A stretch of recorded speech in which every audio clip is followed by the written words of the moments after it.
Oh yes, we back at it. Lego Transformers 2007 movie Starscream. Let's go. Damn, son, where'd you find...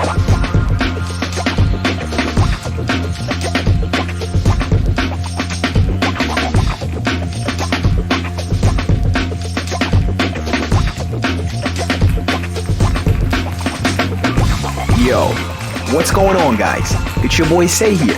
Let's get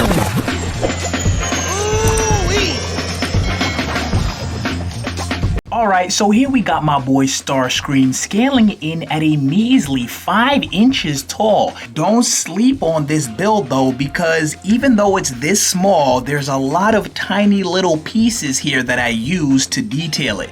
Because I wanted to go small, but I wanted to go realistic at the same time. So as you can see, we got a pretty detailed looking head sculpt there and a fully detailed chest section. All of those tiny clip and bar pieces that you see are supposed to represent the inner workings of the plane that become exposed after Starscream transforms into his robot mode.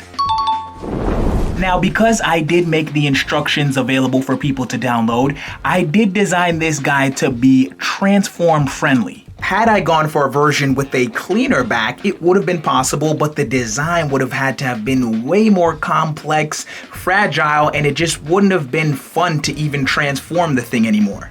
So because of that, he's got a little bit of kibble on the back here, but he is 100% stable and really easy to transform. And the tutorial video demonstrating exactly how to transform this design here will be down in the description. So you can count on a 10-minute transformation sequence, which is pretty good because I've got builds on this channel that take anywhere from 35 to 40 minutes to transform. And if you haven't done so already, you're gonna wanna sign up to my website, DrippyBricks.com, because I will have a fresh pair of free instructions available for this guy over in the freebies tab. But anyway, on top of the Starscream having a decent transformation sequence, it also comes with 4 accessories. The missile launcher, which can tab onto the arm via a ball joint, 2 projectile blast effects, a tail flame, and the signature Starscream saw, which was featured in Transformers Revenge of the Fallen.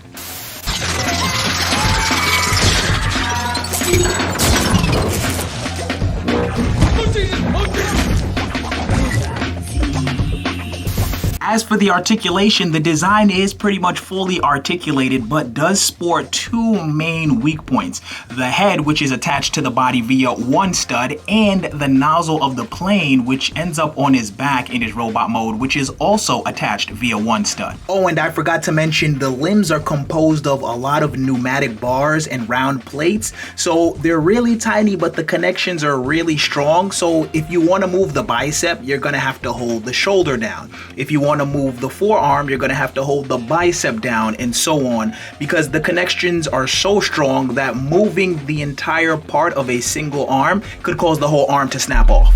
My leg! My leg!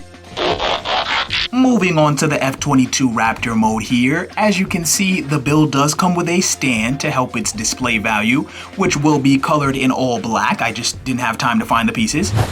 In order to get him onto the stand, he's got a round 1x2 plate embedded within the center of his chest. When he transforms, that plate moves to the bottom of the plane, so all you have to do is just tab it onto the top of the stand and it will hold. Oh. And we get a nice clean top-down view here, which is primarily what Starscream models and figures display when they're in their jet mode, because the robot has to hide under that clean exterior since there's really nowhere else for it to be stored. So that being said, the underbelly is a bit bulky because, as I mentioned before, I was going for a really simple transformation sequence and there's really nowhere else to store the robot mode. But all things considered, I really like the way both modes came out, and if you're interested in learning how to design some basic Lego Transformers and get your feet wet, this would be a nice template to start with.